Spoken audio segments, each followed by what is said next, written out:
Rain lightly falls so gently. Where I'm laying here worse off than before. Wanted to just curl up and die last night, but I've never had that kind of luck before. Ooh, she's gone from me. Guess I'll never see the love she sent my way. Her life has changed, putting me out of range, and she's so down that way.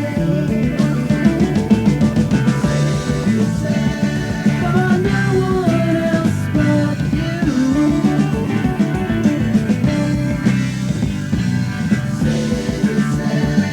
Ain't nothing left to do.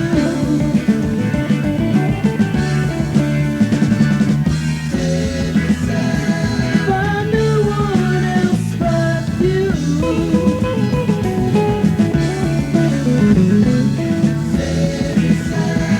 Ain't nothing left to do.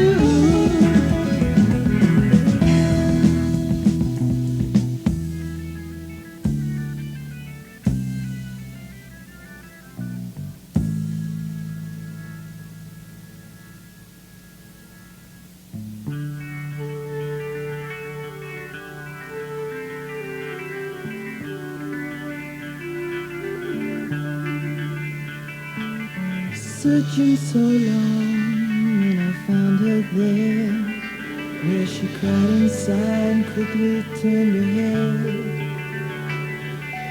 trying to hide what she'd become.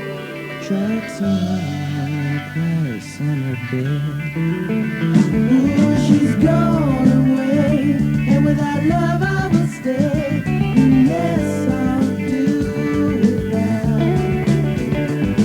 And all the same, one little voice in my brain keeps shouting, oh, so loud. For no one else but you.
Well, ride me down easy, Lord, ride me on down. Leave word in the dust where I lay.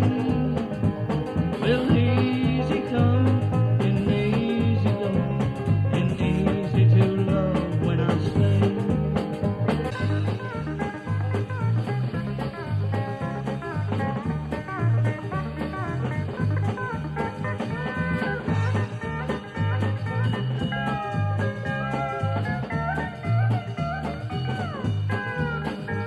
The snow on the mountain, raised hell on the hill, locked horns with the devil himself.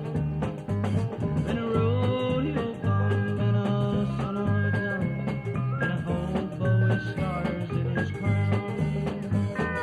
Ride me down easy, ride me on down. Leave word in the dust where I lay.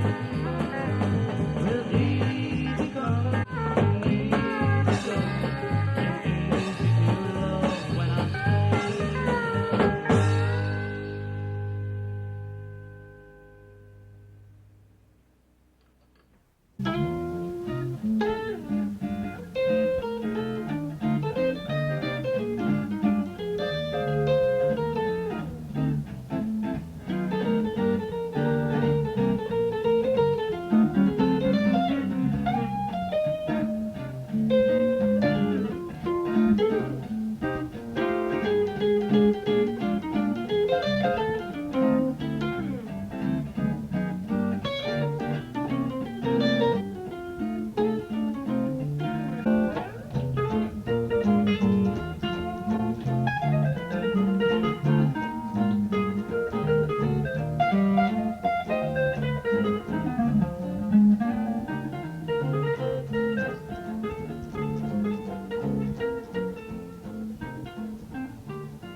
So I've been reflecting on this Stockade reunion this past Labor Day, 2024.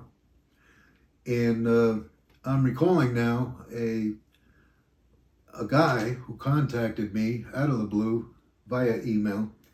I'll just give his first name. His name is Isaac, and he's currently a fifth year PhD candidate in performance studies at NYU. And he's doing a dissertation. And so he contacted me regarding any history I could give him on Saturday night at the Baths. And his dissertation will be on the New York City counterculture in the mid-70s, from which the Continental Baths were the cornerstone. And the Continental Baths were the main subject and location for the movie Saturday Night at the Baths that we were given the great opportunity to compose some music for, along with Ron Frangipani. We'll get into him a little later. So when we did a Zoom call, this guy Isaac, and so I decided to give him a little band history, use some visual aids about how this all came about. And so I'll begin with the band history. And I'll be reading this because I'm not a very good public speaker. So if I look down a lot, that's the reason why. I grew up in a typical 1960s neighborhood just outside of Poughkeepsie, New York. My neighbor, Gary Guido, and I started a band when we were around 9 years old. In 1965, that would be. After going through a few names, we settled on Stockade, which would stick for the next 10 or more years. In the early days, we did Beatles, Ventures, stuff like that, and whatever was on Top 40 radio in the mid-60s. My baby does the hanky-panky. You get the idea. Hopefully I won't be targeted for, infringement by doing that. Maybe we'll edit it out. So, to continue with our history, when the Monkees came out, we virtually wanted to be like them. We got uniforms similar to them, the whole 9 yards. We wanted to live the lives that the Monkees lived, even though it wasn't a real life. But we had big dreams and all that. Then we heard Hendrix, Are You Experienced? And we sort of grew out of the teeny bopper kind of vibe and started listening to more songs from bands like 10 Years After, Mountain. That's all I'll play of that. New York Rock Ensemble, and of course Santana. We were once dubbed Little Santana by NRBQ, who saw us on stage opening up for them at a festival.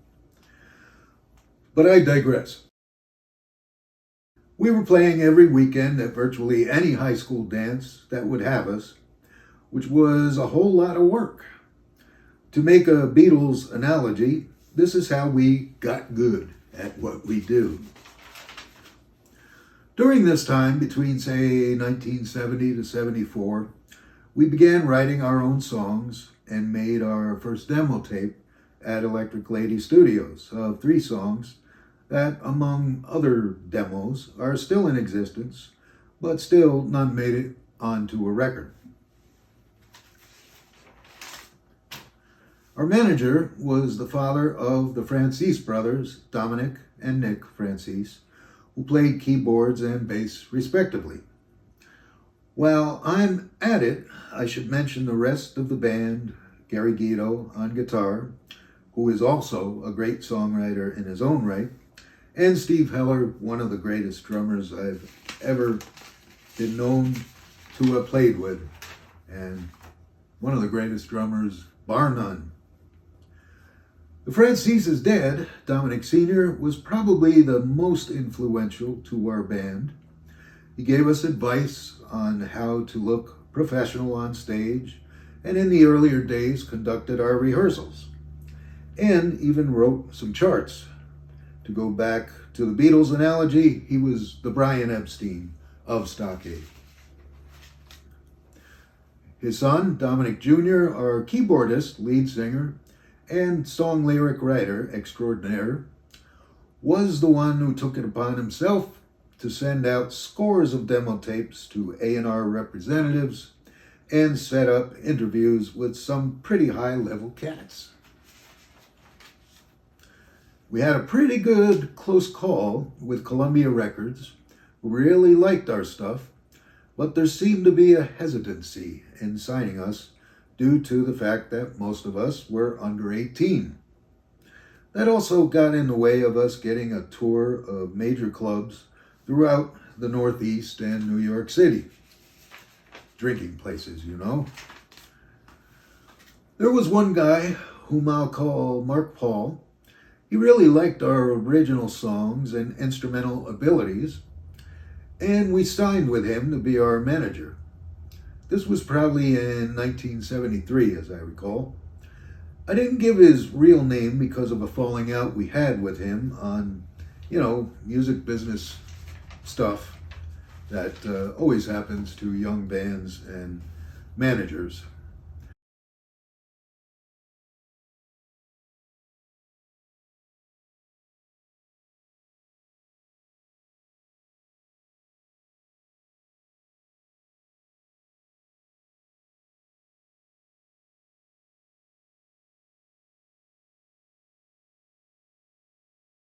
Let me just say this, there was this guy named Paul.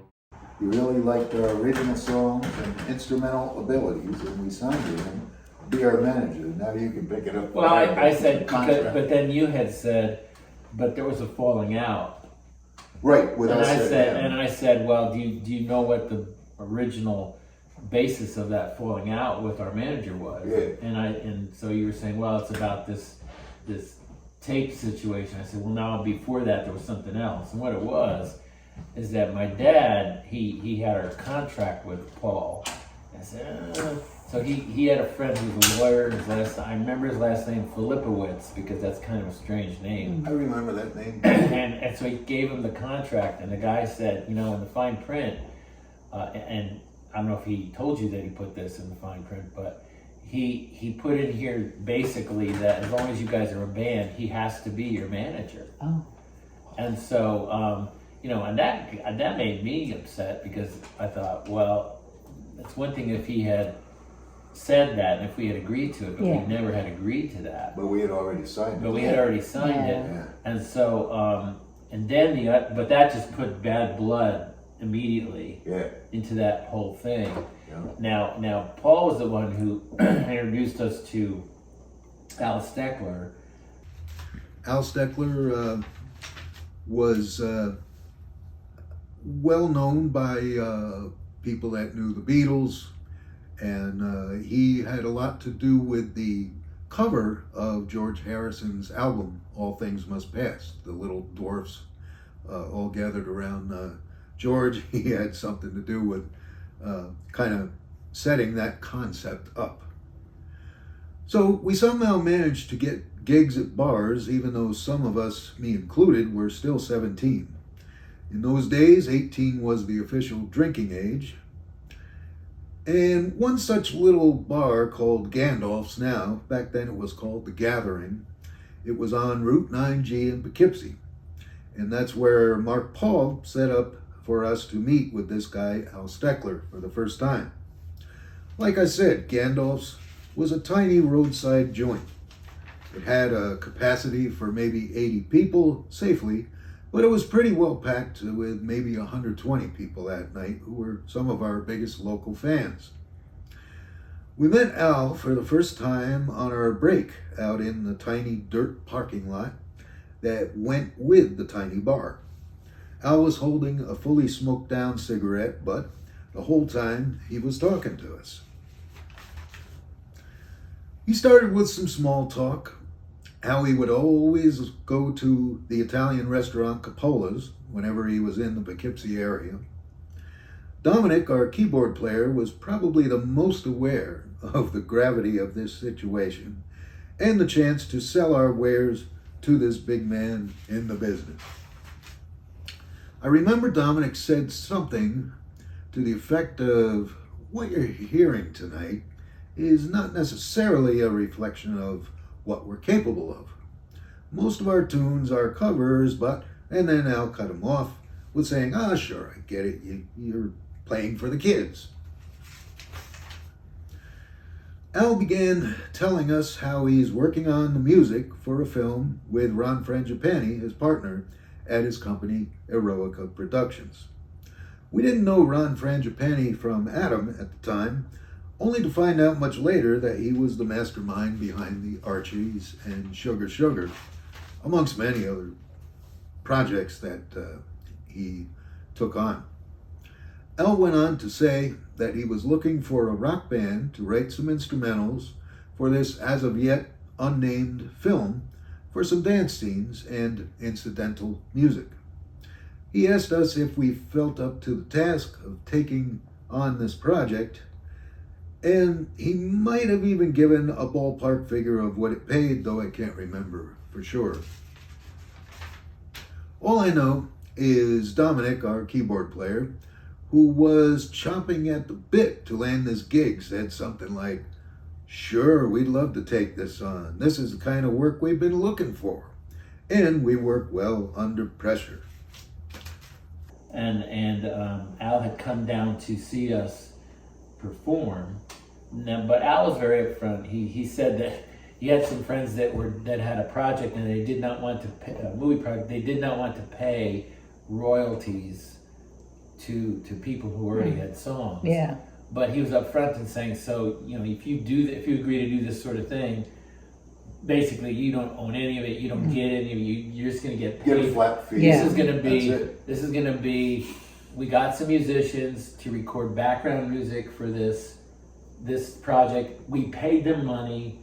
Done, over with. You own none of it. Right.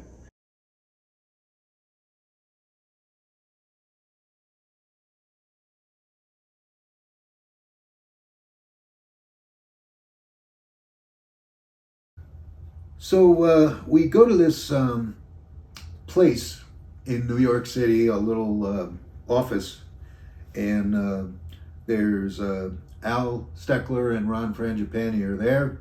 The whole band was in this office, and there was a lady running the editing machine for the movie.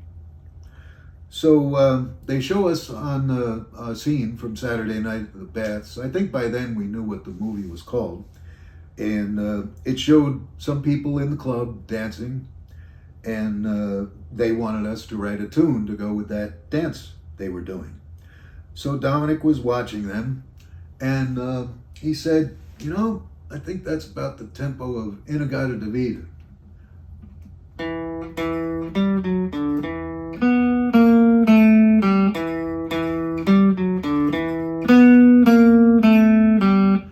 Etc. So we took that idea home with us, and I believe we were sitting outside of Dominic's. We were in Dominic's front yard, basically. He had a sax, and I had a guitar, and so we took that piece.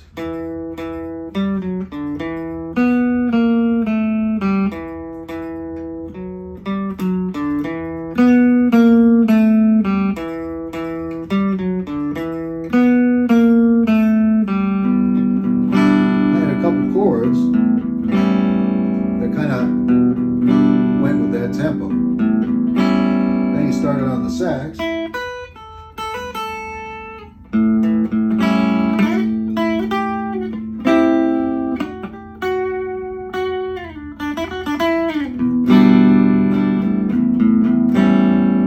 And that's how a tune that was later named Hard Water was born and used in that scene. Now, what is cloudy about this meeting was that I don't know if Al mentioned the instrumental album that he was also working on as a concept of taking popular songs, such as Mandy, and turning them into instrumentals in a rock band setting with also synthesizers, which were kind of up and coming in pop music at that time, around 1975 or so.